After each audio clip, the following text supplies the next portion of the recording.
After 10 years in Jamaica, I returned to the UK.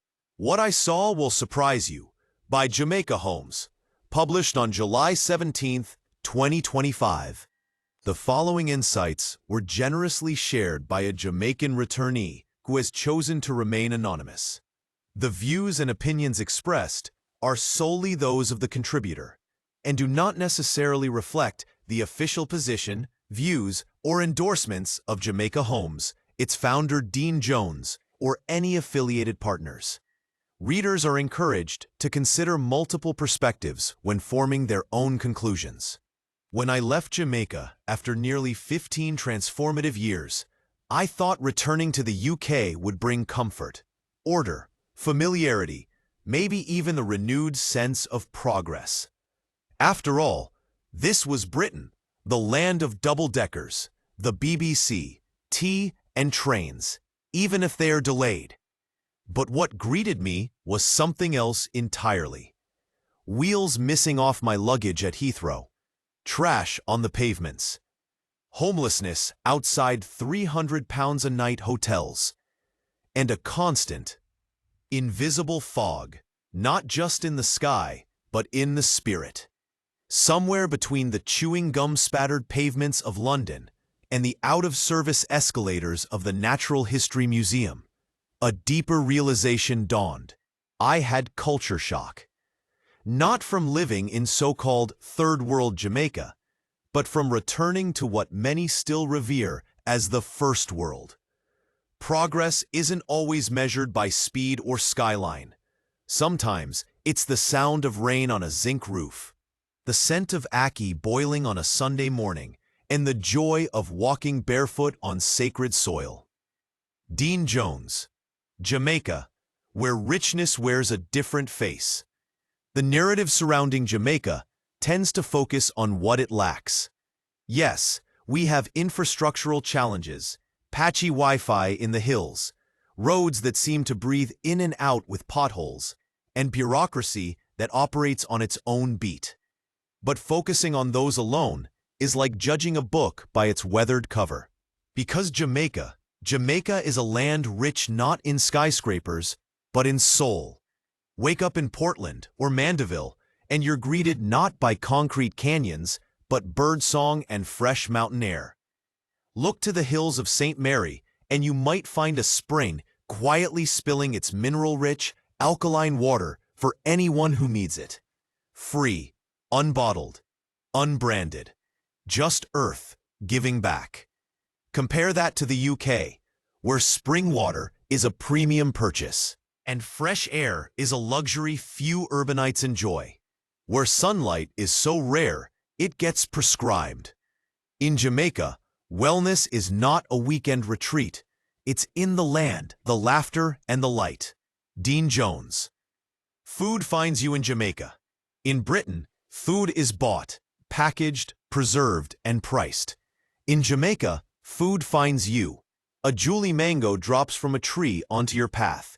Guineps tease you from their branches on the side of the road. Ackee pods burst open in the yard, revealing golden treasure. There's a saying back home, nobody halfy hungry if dem live pon land. In the UK, I once paid nearly £25 for a stale fish and chips combo near a station where pigeons picked at rubbish and a seagull fought over fried dough. In Jamaica, breadfruit roast over open flame, jerk chicken sizzles by the roadside, and someone might just hand you a piece of sugarcane out of sheer goodwill. That is food culture. That is heritage. That is humanity. Salt, sun, and skin. Nature's medicine cabinet. While the UK embraces wellness in spas and supplements, Jamaica offers a free daily ritual. The sea heals, the sun nourishes, the earth grounds. In Britain, vitamin D comes in a bottle. In Jamaica, it comes through your pores as you wade through crystal waters, as you stretch beneath coconut trees, as you bask in golden warmth. I've watched skin conditions improve with nothing but salt water and sunshine. I've seen moods lift, energy return, and stress vanish like mist at sunrise. Jamaica isn't perfect, but perfection was never the goal. Wholeness was, and we've had that in abundance. Dean Jones. The speed of life versus the pace of living. In the UK, everything moves fast, except the train you're trying to catch. Tap your card, scan the QR, go, go, go.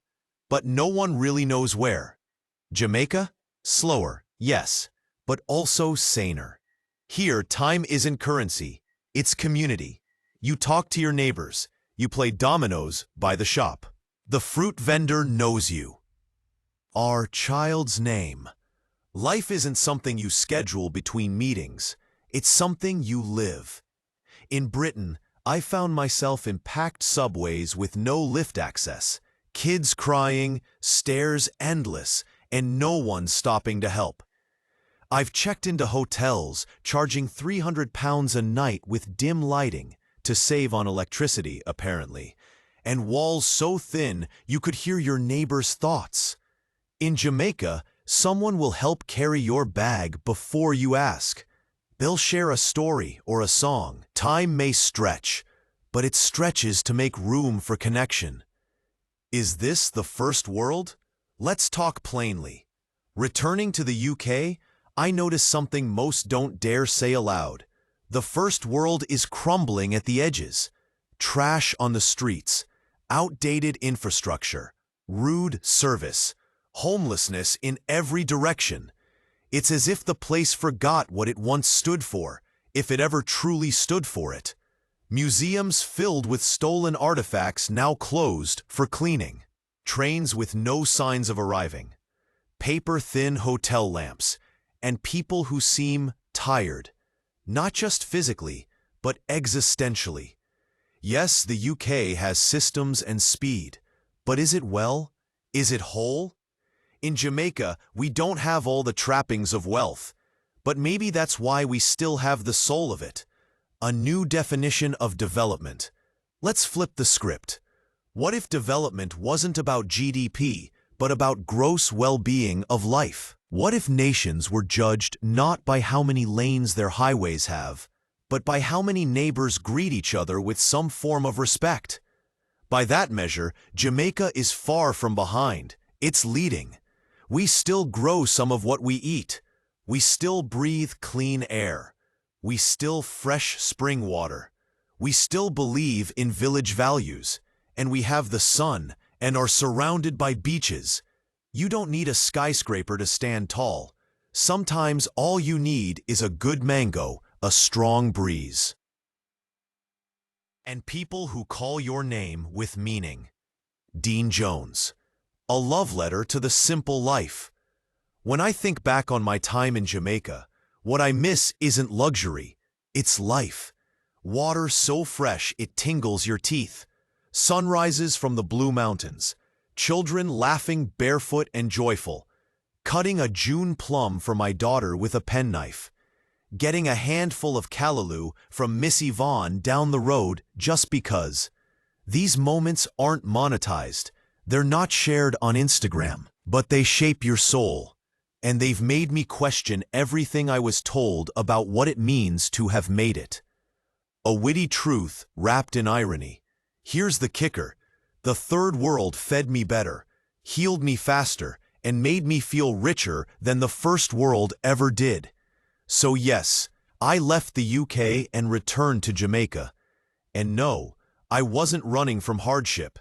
I was running towards something better, not smoother transport or more buttons on lifts, but toward life, raw, beautiful, challenging, and rewarding. Final reflection, the real wealth of nations. The time has come to rethink what makes a country truly great. Is it the money in its banks, or the peace in its people?